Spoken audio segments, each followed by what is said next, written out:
نبی پاک صلی اللہ علیہ وسلم دا محبت دا انداز ایک اور چیک کرنا۔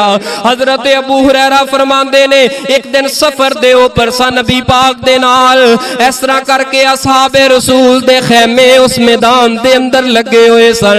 ایک خیمہ کی دائے حضرت علی المرتضیٰ دا، اس خیمے دے اندر سیدہ فاطمہ الزہرا نے، اس خیمے اندر حسن و حسین اجے چھوٹے چھوٹے بچے نے، معصومے چلن پھرن جوگے ہوئے نے۔ اچانک رون دی چیخو پکار دی آواز آئیے۔ نبی پاک نے فرمایا ابو ہریرہ اے کیڑا بچہ رو رہے ہے؟ فرمایا کہ میں دیکھ کے آنا خیمے اندر نظر پائیے تے اس خیمے اندروں آواز بچیاں دے رون دی آ رہی ہے۔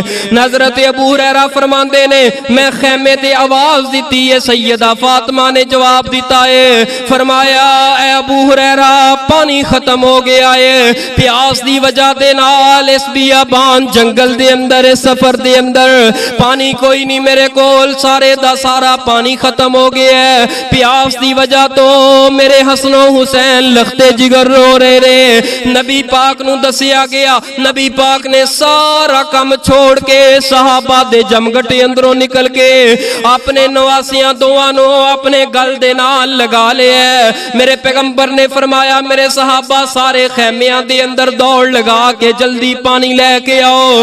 صحابہ جلدی دے نال اونا خیمیاں دی طرف پلٹے نے، ایک دوسرے دے کلو سوال کر دے نے یار تیرے کول پانی مل جائے، یار تیرے کول پانی مل جائے۔ اجے صحابہ گئے سن تے انہاں دا رونا میرے پیغمبر دے کولو برداشت نہ ہو سکیا۔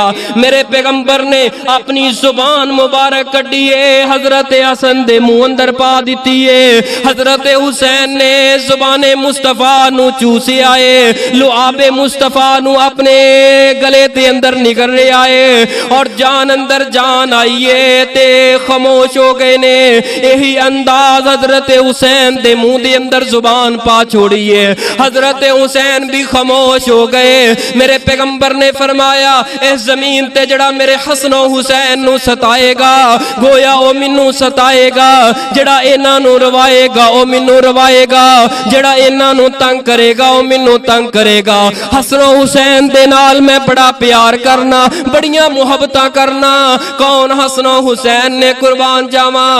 نبی پاک صلی اللہ علیہ وسلم اس طرح ایک دن ام سلمہ دے گھر دے اندر تشریف فرمانے، پیغمبر سوئے نے تے بیدار ہوئے، میرے پیغمبر دیاں اکھاں دے اندر آنسو جاری ہے۔ حضرت ام سلمہ رضی اللہ تعالیٰ عنہ سوال کر دیاں نے محبوب جی تسا ستے سو اچانک کھڑے ہو کے بیٹھ گئے ہو، نیند تو بیدار ہوئے ہو تے اکھاں اندر آنسو نے۔ فرمایا ام سلمہ جس وقت میں ستا سا رب نے خواب دے اندر ایک ایسا منظر دکھایا ہے کہ فرات دا کنارہ ہے، فرات دے کنارے تے میرے حسین نو ذبح کر دیتا گیا ہے، میری امت دے لوگاں نے میرے نواسے نو ذبح کر دیتا۔ انہاں دا ذبح ہونا میں خواب اندر ویکھ کے اچانک کھڑا ہو گیا کہ عجیب و غریب خواب آ گیا ہے۔ جان دے ہو جڑا انبیاء دا خواب ہوندا ہے اللہ دی وحی ہوندی ہے، تیرا میرا خواب اللہ دی وحی نہیں، سچا بھی ہو سکتا ہے جھوٹا بھی ہو سکتا ہے۔ یہ دا مطلب ہے کہ شہادت حسین حق ہے، یہ تے ایمان رکھنا مسلمان دا عقیدے تے ایمان دا مسئلہ ہے۔ شہادت حسین حق